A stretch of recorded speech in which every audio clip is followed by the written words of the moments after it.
Ladies and gentlemen, welcome back to another episode of The Walk Around. Grab your popcorn, get some drinks, and enjoy the show.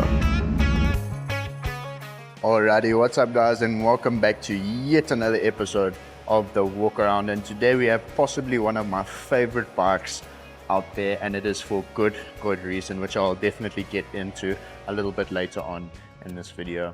However, today guys, I just want to give you a little bit of information just to start off with. This is a 2017 KTM Duke390 selling for $69,900. Now, as we always do guys, we're obviously going to have a look at some of the modifications slash things that I just want to bring light to. For example, the likes of your mirrors or exhaust, stuff like that, as well as a little bit about the dash and the system that we've got going on here. I'm going to give you guys as much as I know about it. I haven't really fiddled with it, but I know a little bit about it. And then following that, we'll have a look at any sort of damage that we've got going on. However, I know for a fact this bike is very clean, so I think we might struggle a little bit in that department. But nonetheless guys, we're just gonna jump straight into it and get going with our modification. So you guys will see here, we've obviously got your nice little bar end mirrors. In my opinion, it just looks absolutely brilliant. I mean, just that profile of the bike looks absolutely excellent. Normally, you're gonna have your stock mirrors, which come all the way up and out like that. And guys, in my opinion, these bar end mirrors just look absolutely menacing on this thing. I mean, taking into consideration it's a 390. If I looked at this bike and I didn't know what displacement it was, I would very easily say that it's a 600cc, without a doubt, if not more. They've really done an excellent job when it comes to design on this. It just all works so well. I mean, from the white to the yellow, the way they've just blended it all in together, it looks absolutely brilliant. Unfortunately guys, we don't have the infamous adjustable shorties, but nonetheless we do have some stock levers which are adjustable. You've got 5 different settings. So if you guys watch here, you'll see the lever is slowly moving. Just gonna bring it forward. There we go. Now it's moving back. Gonna go to 3, moving back even more. Gonna go to 4. And then obviously you've got 5. So 5 is going to be the closest, 1 is going to be the most further away. So yeah, super snazzy, I must say. It's not a shorty, however it is adjustable, which is nice. I think it's the best way to kind of personalize the bike to you. I know some people have the problem of having short fingers and they just can't get those fingers right around the brakes nicely, or the clutch, or whatever the case is. So just having the adjustability is very nice. You can just kind of fit it to your needs and your finger length. And then obviously you guys will see we've got some nice little crash bobbins. These stick out a lot, and I must say it's purely just because of how much these fairings and handlebars are sticking out. So yeah, once again guys, if you crash, these are essentially going to protect absolutely everything. You guys will see there's a scuff or 2 on it, so I think the bike has been dropped with these on, and you guys will see all of these fairings is absolutely perfect. Even the exhaust is looking snazzy still. But you guys will see here on the mirror that there is also a little scuff over there. So I'm pretty sure the bike was dropped, but nonetheless, the bar ends and the crash bobbins served their purpose and they protected the bike. Then obviously you guys will see that we've got a nice acro on there. I can't confirm nor deny whether or not it's authentic or not. Chances are it is most likely just a little replica bike. What I have found is that it all depends on the quality of the replica. You can get replicas that are going to work on 1000 cc's and 1400s, but sometimes you might get a replica that isn't quite high quality enough, and sometimes the 600s and 1000s and 1400s can actually blow the little, what's it called? The thingy-majiggy in here. I think it's called a baffle. Sometimes it can blow the baffle out. It can start causing these rivets to actually pop out as well, and the exhaust packing will start coming out. So yeah, the fact that there's none of that happening there tells me that it's probably a decent replica. But nonetheless, it looks pretty damn snazzy. I'll see if we can maybe replace that sticker just to get it looking a little bit better. But yeah, nonetheless, looking super nice. Unfortunately, we do just have your stock number plate. We haven't done that whole delete system yet, because we can't do that and just naturally assume that that's how the customer is going to want it. But if you guys do have a look and you just sort of kind of, for me, I'm covering it, but for you guys it won't be covered. But it looks much better without it. So very easy to organize those As I said, the only reason we haven't done it yet is purely because we don't know whether or not the customer is going to want this to be stock or if they want it removed. So yeah, you're not going to go and put money into something if we don't know that's what the customer wants. And yeah, guys, I think that's pretty much about it. You've got your stock KTM grips, nothing else too crazy going on. You've got your stock indicators, front and back. Obviously, you guys will see you've got some nice WP suspension. Again, it's not a modification, but it's just something I want to bring light to. And yeah, we've got a nice little belly pan there at the bottom. A lot of the naked bikes are coming with them nowadays, which is super, super nice. I must say, most of the newer KTMs are coming with Brembos, but unfortunately, I see these aren't Brembos. If you look like the 1290s, 1390s, a lot of them actually have the Brembo calipers on them. But yeah, nonetheless, guys, KTM has been in the business for a very, very, very long time. And yeah, they know what they're doing. So in all honesty, for the average Joe, guys, we are not going to notice a difference between Brembo brakes and NSF or whatever the case is. So yeah, nothing, it's not a train smash. It's just that Brembo is just super high quality. I mean, if you even come and look at some of these KTMs over here, Brembo calipers, and this is a 2016. And yeah, I think that's it, hey guys. I didn't really want to, well, there's nothing else that I need to bring light to. You guys will see that we do have the passenger pegs on there, which is nice.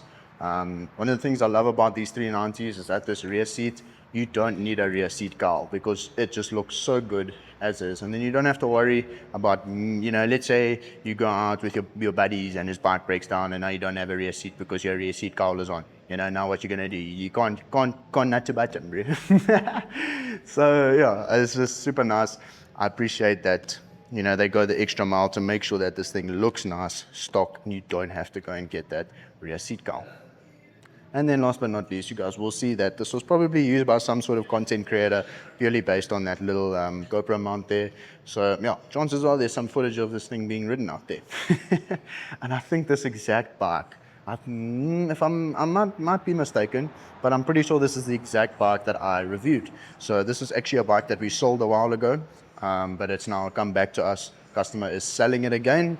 But we're selling it on his behalf, so it is consignment. And with that being said, we can't actually do any sort of work on it or any sort of reconditioning.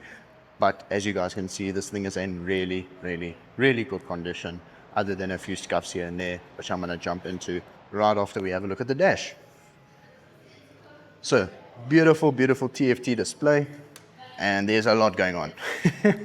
There is a lot. Now, one of the things that I love to do on these 390s is actually to just go and turn it into supermoto mode. And basically what that does is it just turns off your ABS. So boom, there you have it. Now it's your ABS is off basically. But now let's say you just want to go and put it back, it will just be able to go back there. And you guys see at the top there, it actually says ABS. So yeah, now I did do a little bit of research on it because when I reviewed this thing, I put it into supermoto and I thought it sounded a little bit different. But everything I could find online is basically saying the only thing it changes is your ABS, turns it off, turns it on, so on and so forth. And then yeah, unfortunately guys, as I said, I really haven't had time to fiddle with this thing. But you've got your KTM R1, which you can actually connect your phone to this thing. And I'll pop up all sorts of information there. So you got your music and your pairing and all sorts of stuff. Super, super nice. You've just got your general info on the bike, trip 1, trip 2. If there's any sort of warnings on the bike, you can also find it there. Settings. Yeah, guys, there's so much going on here. Preferences, Bluetooth, shift light. So you can obviously, if you don't want your shift light to come on at 10, you can make it come on at 11. You got your clock and your date. Language, service, your service intervals, extra functions, certifications. So yeah, super, super, super nice. I love this dash. Absolutely brilliant. Obviously you guys will see there's your temperature over there, your fuel gauges over there. There's your mileage, which is 15221. You've got your RPMs, you've got your trip 1, you've got your date, your odometer, your battery, which is also a very nice thing to have, so you can keep an eye on your battery charge. And also how many Ks you can do on what's left in the tank. So we've got a half tank here pretty much, guys, and it's saying we've got 110 Ks. So yeah, guys, good enough to get you to Joburg and back, eh? Yeah. Guys, while we've got the bike on, I'm actually just going to give you a nice little startup. So there's warning you, obviously the side stand is up. And one of the weird things about these bikes is your neutral light doesn't come on until your kill switch is on. So pretty interesting, a little bit weird, but yeah, nonetheless, as I said, it is warning you about your side stand. So when I kick that up, off it goes. So yeah, and then another cool thing you guys will see a little bit later on, I must mention that I'm actually been asked to come and just test a few of the bikes. So all the bikes we are going to be doing in this two-wheel talk season going forward, we are going to have a little video of me just taking it out onto the road for a little spin, making sure everything's running perfectly. And then yeah, you guys will actually be able to see that this goes white when you're outside, so your background will be white, but as soon as you come indoors, it's going to go dark. So I will point that out to you guys when we do it. But yeah, I'm just going to give you guys a nice little startup. Obviously there's your little startup button, got LEDs all over the place. And yeah, I mean, I must say, considering it's a little 300/400cc, it does sound pretty damn nice. It really doesn't sound bad at all, guys. Obviously these 300s, you know, your 1 cylinder and 2 cylinders. Obviously, you know, your 300s, 400s, sometimes your 650s, single cylinders, you know, double cylinders. They all have a very, very similar sound. As do the 3 cylinders. They've got their own sound. The 4 cylinders, they've got their own sound. Your V4s, your cross blades, all of these bikes are very unique. However, normally your sort of 250s to 400s, 500s, they actually sound very, very, very similar.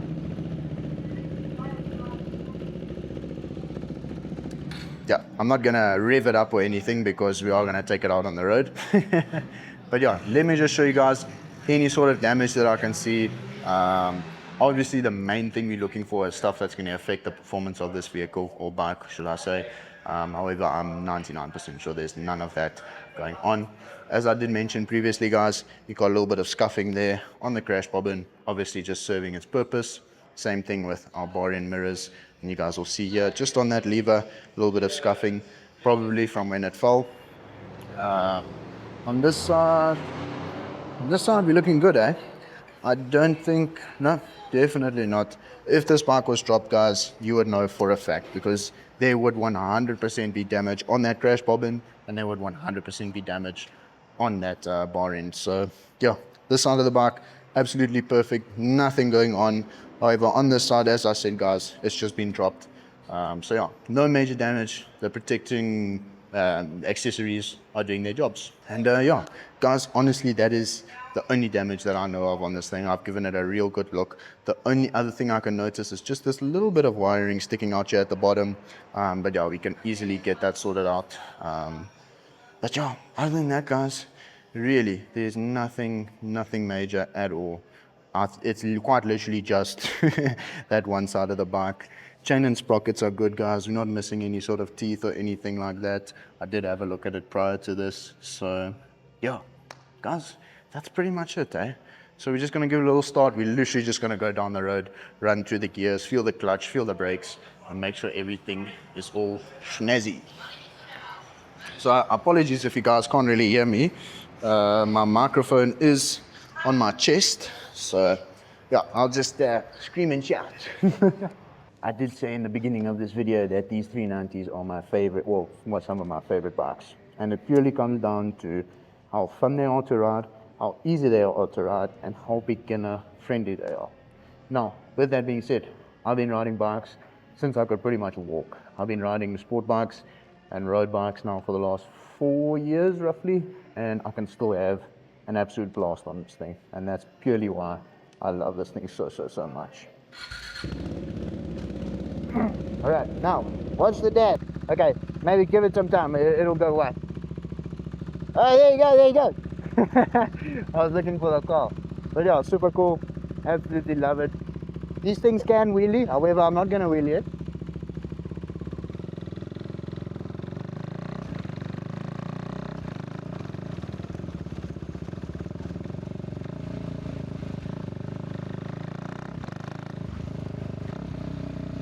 Indicators.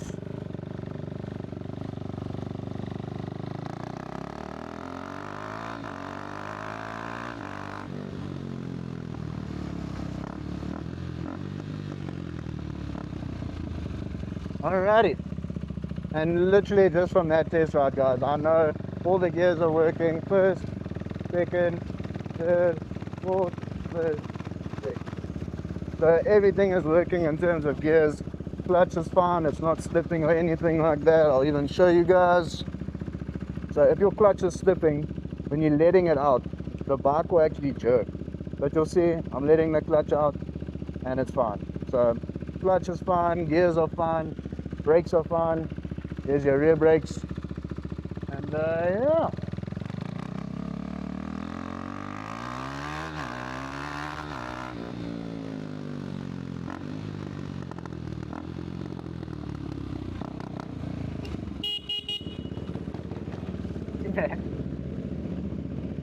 Oh, there you go. It goes dark again.